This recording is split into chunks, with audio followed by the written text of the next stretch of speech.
Welcome back. I'm Jillian, and today we're going to go over my April TBR.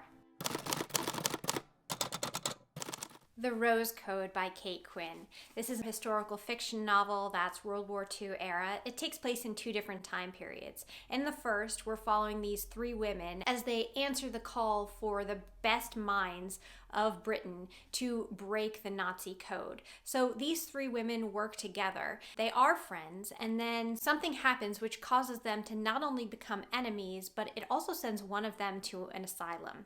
Then the story picks back up in 1947 when the women are forced to get back together to break one final code. One of my favorite kinds of books are those floppy, soft cover books, and this is one of those. I feel like they just open so nicely, they stay open, and they're just comfortable and enjoyable to read.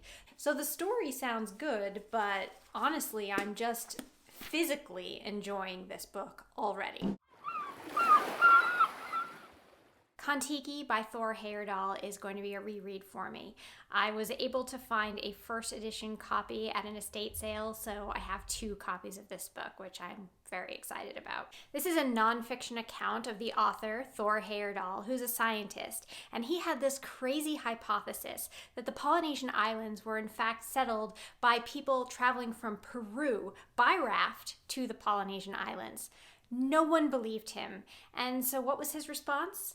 Well, he built his own balsa log raft and sailed 4,300 nautical miles from Peru to the Polynesian Islands. It took him 3 months to do it, and it was quite the adventure.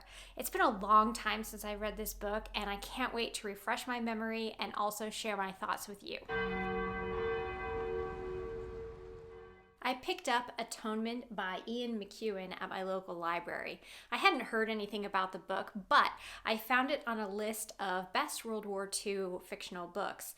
And what I know about it, it should emotionally destroy me, which, if you know anything about me, I like when a book makes me cry, so we'll see if that happens. In it, we follow a young girl who happens to observe a flirtation between her sister and the son of a servant. The little sister has a really wild imagination, and she misinterprets the flirtation, and this brings about a crime that follows the family through World War II and even through the 1900s up to the close of the 20th century. I picked up Winter Garden by Kristin because it was recommended to me by Bookzealot, who I will have linked below. She said that this is a book that has followed her long after she finished reading it. So since I've enjoyed most of what Kristin has written, I knew I had to grab this.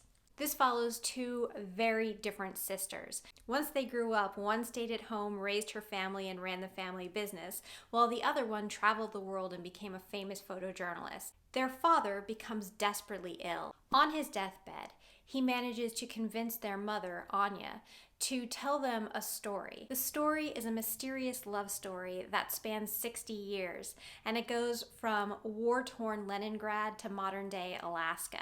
What the story uncovers is so shocking that it shakes the foundation of their family. And on the back cover, it does promise that it will haunt the reader long after the last page is turned. And as Bookzealot said, that's exactly what it did for her, so hopefully it will do the same for me. Water for Elephants by Sara Gruen. I've had this book on my bookshelf for a long time. I've heard great things about it. The title has never gripped me. I like the cover, but something about the title never really made me want to pick it up. I honestly didn't even know what it was about until I was researching for this video, and now my interest is very much piqued. This is a love story that takes place in 1932 during the Depression. In it, we have a man who had almost completed veterinary school, and he has jumped a train, and he's ended up as part of this traveling circus that is trying to make ends meet by traveling from town to town to town, night after night. He meets this beautiful woman, Marlena, who is the equestrian performer in the circus. She also happens to be married, so I'm not exactly sure what's going to happen there, but I imagine that she is his love interest. As someone who almost graduated veterinary school, His job in the circus is to take care of the circus animals. He becomes a caretaker for this elephant. Until this time, people had thought that she was not trainable, but he figures out a way to get to her. This promises to be a love story of two people who overcome great odds in a time and place where love is a luxury not many can afford. If you think we have similar taste in books, then you'll want to check out this video where I go over some of my 5-star book predictions.